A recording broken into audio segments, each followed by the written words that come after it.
Hi everybody, John here again. Thought I'd come out and make this video. Nice weather, relatively warm today, a bit breezy, but well, things are to be in all the time. Okay, so I'm going to show a few records. These are a few records, I think pretty much almost the last of the pile that I've collected sort of, on the run up to Christmas and shortly after the beginning of this year. And it'd be nice to be able to put them away, I guess, now. And I've been listening to them and really enjoying them. So it's quite a mixed bunch. First record I'm going to show is this. This is Etta James at Last. So I got some money from my parents this Christmas, and I treated myself. There was a small collection of records that I wanted to get hold of, and I was really happy just to be able to do that. So that's what I spent some of the money on from my parents. Now, this is obviously a reissue, Etta James at Last. Beautiful record. I really didn't know much about her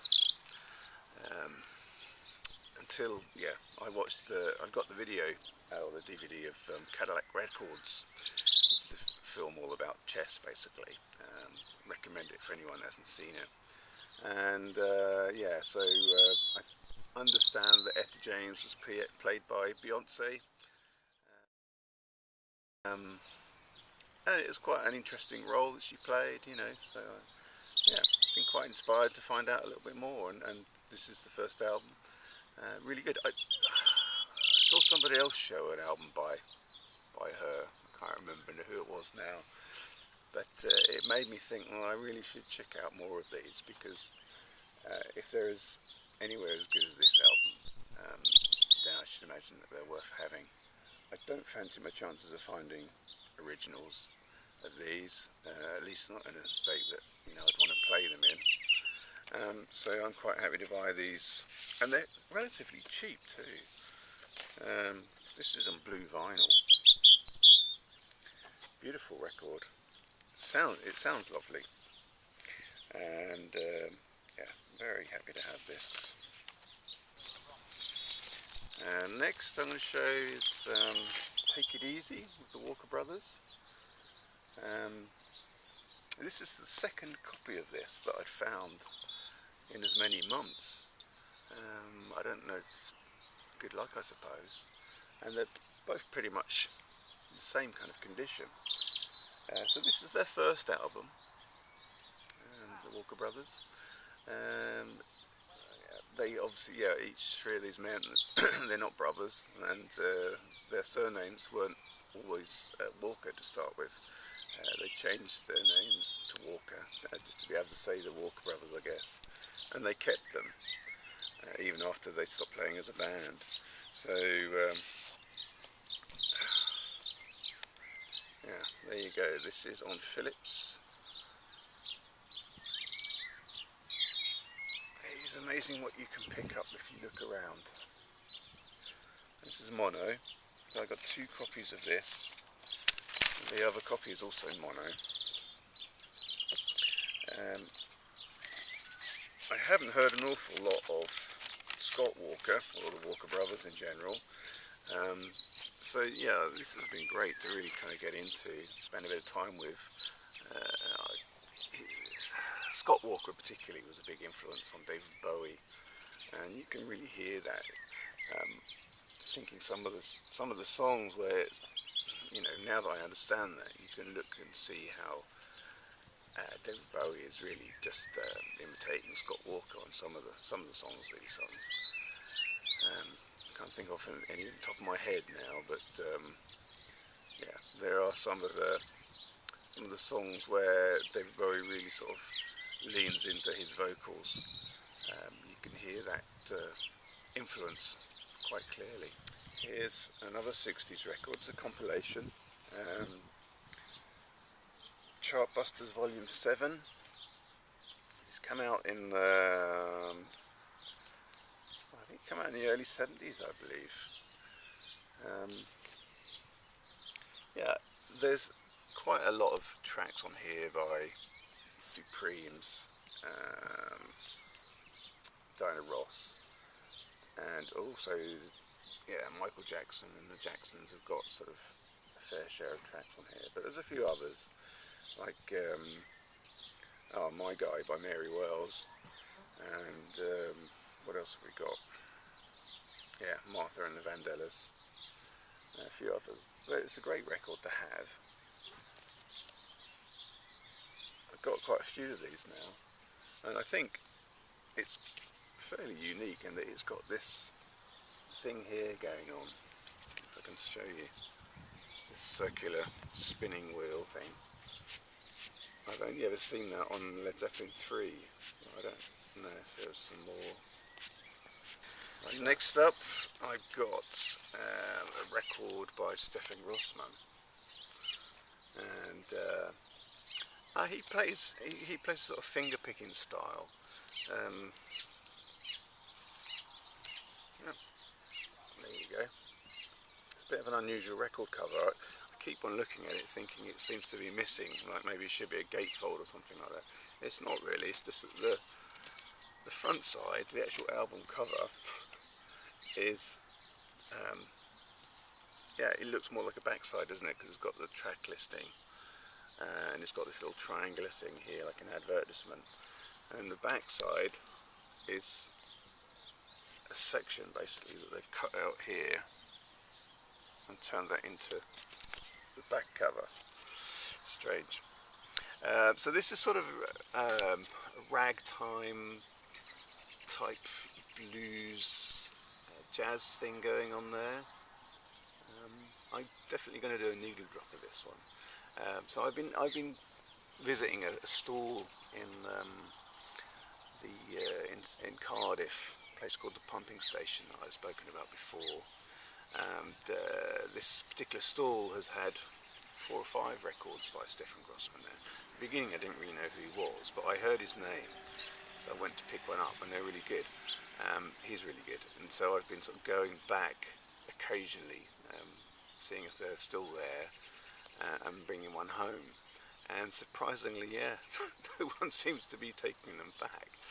There's one left there, which I intend to get one day when the lockdown is over and we're free to sort of go about buying things. But this is a great record. Have a listen to this. It's, yeah, I've spun this a lot, so my kids are quite familiar with it too.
So now back to the Christmas presents. This is another record that I got with the money that my parents gave me for Christmas. The album called Laughing Stock. It's the last album by Talk Talk.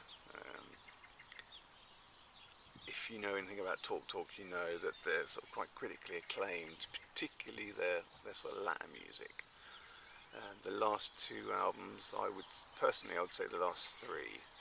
First 2 were still fairly pop orientated. The third one is, in my view, one of my favourite records, especially by them. It's still got sort of fairly conventional song structures and things like that, but it's definitely sort of heading in the direction that they went in. And the album that came out before this was really sort of groundbreaking and cool, and this came out, and yeah, it's as a bit further along and still really cool. If you don't know this music, you've really got to like sort of get into it and find out about it, because it is so good. It's the sort of music that I think in 50 years time, more likely going to be remembered and celebrated than anything that Madonna made, for instance. So you really got to look into it. And this was bought from Amazon.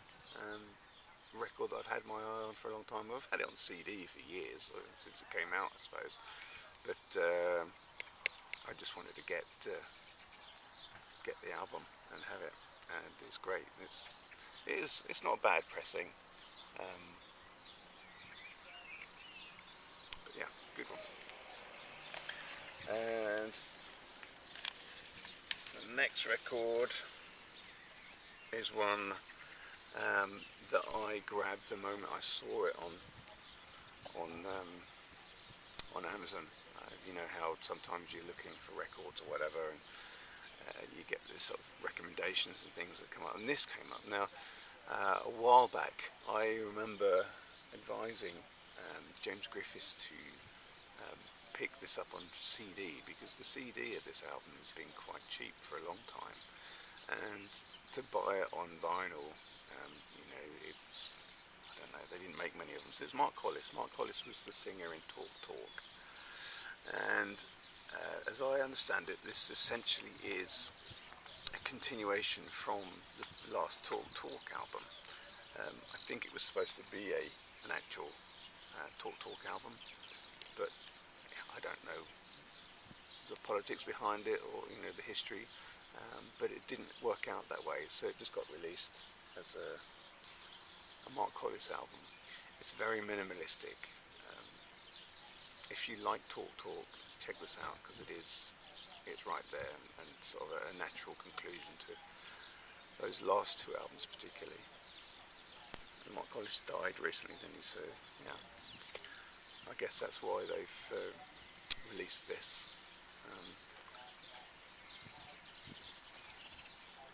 If I've got any complaint about this, it will be that the pressing is quite poor.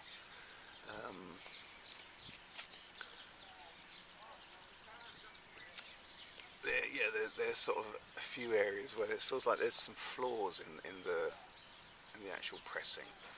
There's a bit where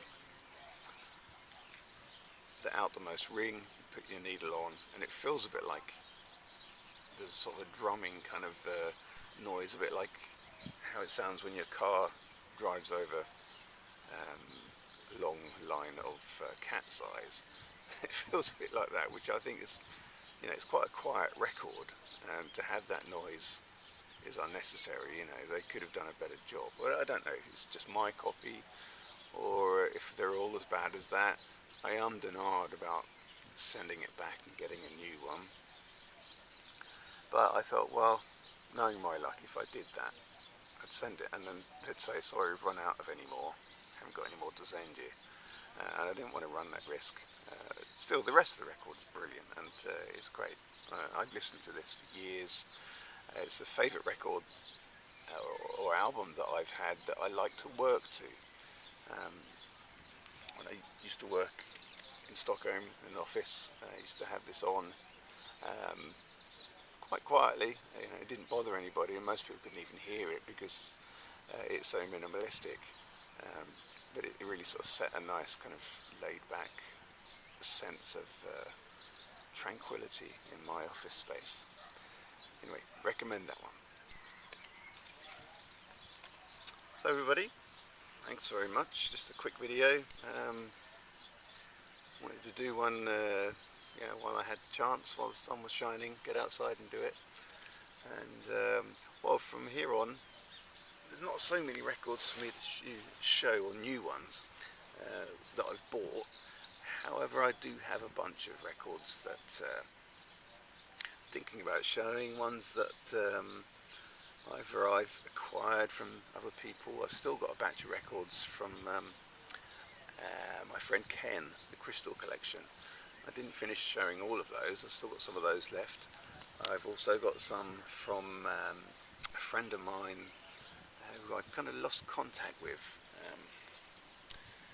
What's his name? I think his name is Roy. That's right, Roy.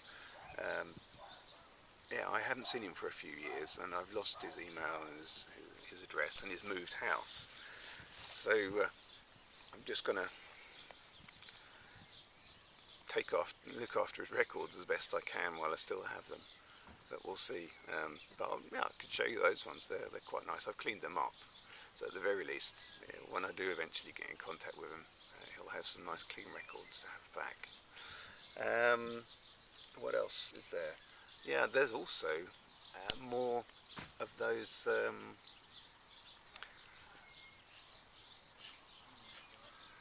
Yeah, there's also more of those Northern Soul 7-inches that I showed a few of. I've still got probably another couple of videos worth in that box.